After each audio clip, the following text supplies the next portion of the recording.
Hello and welcome to this week's edition of Starting Line. I'm your host, Sarah Allen.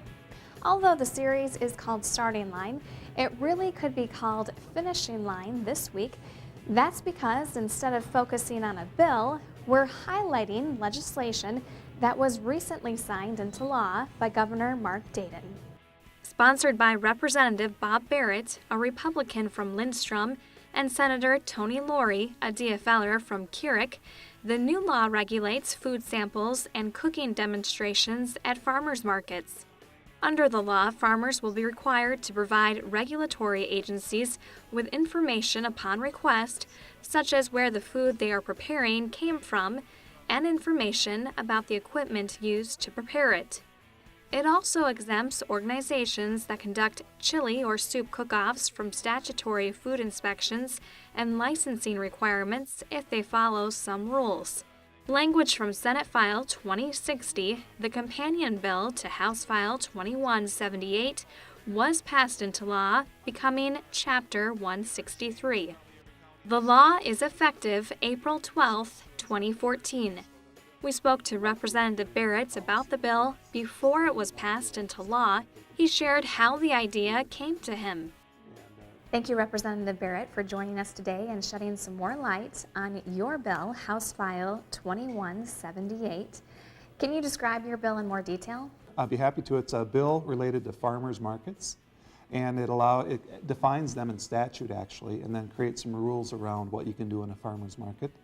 Up until now, we really didn't have a definition for a farmer's market, even though we've had farmers markets around for many, many years, and created problems for some of the vendors within the farmers market locally. They might have one rule in Chisago City and another rule in Minneapolis that they went from market to market to sell their product. And so this actually creates a definition and then provides rules around it so that the folks selling their product in a farmer's market can do so legally and know what the rules are.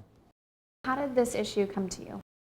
Yeah, it's an interesting issue because, as you drive down a road and you see a farmer's market, you think, hey, I'd like to stop. They're kind of fun.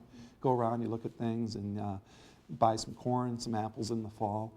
Well, the lady in my area who ran our farmer's market, she was the manager of our local farmer's market, she got complaints from some of the vendors because they were or weren't able to do certain things at our farmer's market than they were in other areas of the state.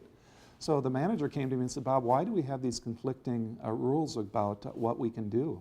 Here they can't sample or allow for samples. Other places they can. I don't get it. Why would that be? I had no idea. I mean, I don't know what the rules are about farmers markets necessarily. And so what we did is we knocked on the door of the Department of Health and we asked for a meeting. And we met with a good group of people down at the Department of Health, and collectively we all talked about the issue from our own perspectives, and they kind of told us what their rules were that they followed. And the vendors said, well, this is what we see here, but we don't see it over here, so they seem to be conflicting.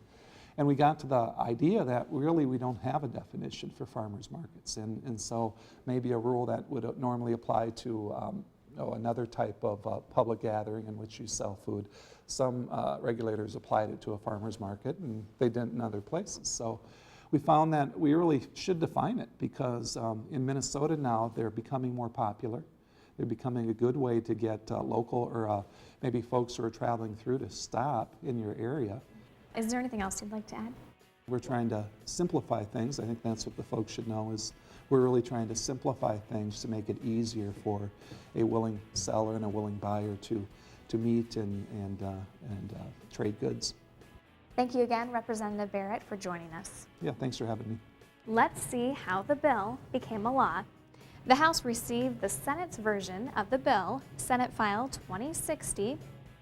The House amended the Senate version and passed it. The amended bill went back to the Senate, where the Senate concurred and repassed the amended bill. And recently, Governor Mark Dayton signed it into law. You can learn more about these bills and others in our online news service, Session Daily.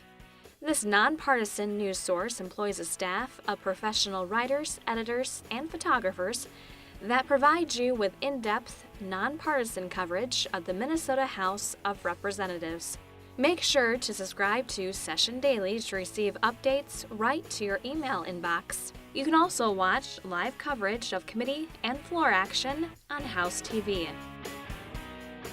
Coming up next week, we'll feature a new bill on Starting Line and look to see if there's been any movement on past bills.